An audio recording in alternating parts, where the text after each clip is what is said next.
Imagine if we settled on Titan? Titan, Saturn's largest moon, could be your new home away from home.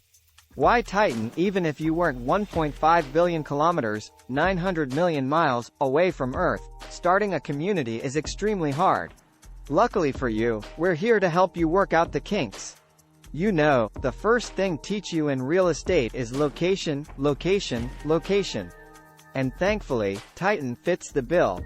Titan is the most Earth-like place in our solar system because of its thick atmosphere and water on its surface.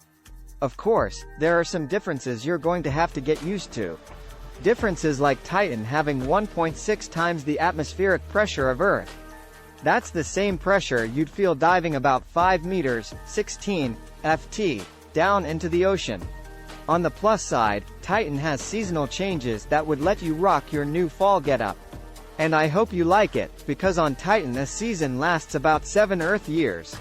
The main pull, however, is Titan's abundant supply of hydrocarbons. They could be used to build shelters, and for energy sources. Okay, that was a good enough reason for us to set up shop here. But how exactly would we create our community? Well, the first step would be to send a fleet of smart robots to start prepping for human settlers. The robots could start constructing houses, buildings, and mines.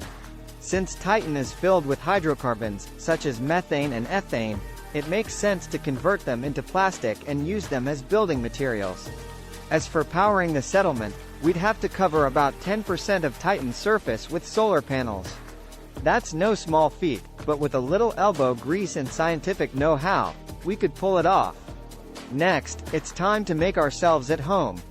But what would life on Titan be like anyway? Well, first you're going to have to bundle up. The surface temperature on Titan is minus 179 degrees Celsius, minus 290 degrees Fahrenheit. Translation: it's really cold. We would need to build large domes with self-sustaining ecosystems for us to stay alive.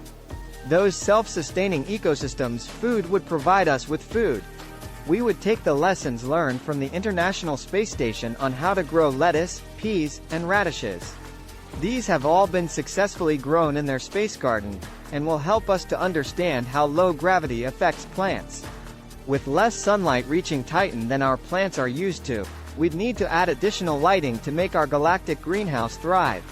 But what if vegetables weren't cutting it? What if you had a craving for a juicy, meaty Earth burger? Well, we could use cellular agriculture to grow meat from animal cells in large bioreactors. And for snacks, we could farm insects. Okay, hear me out. Insects are a great source of protein. Farming insects is energy efficient as it doesn't require a lot of farmland, energy, or water. Come on, just try some. Crime so, we could set up our colony, and work together in harmony to hey. Who stole my cricket sandwich? Like in any society, not everyone is going to play nice. So, what do we do about crime in space? Thankfully, we have a contingency plan. A researcher at the University of California suggested that committing a crime on Mars would be so hard to do that no one would be tempted to try it. The same could be said for our Titan colony.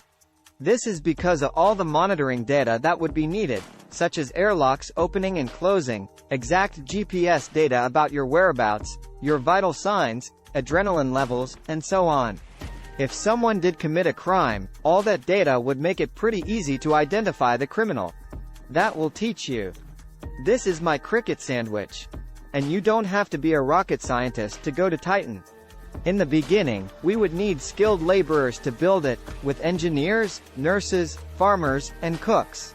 Much like the way a community on Earth is made up of all kinds of people with different skills, we would need someone like you in our new home on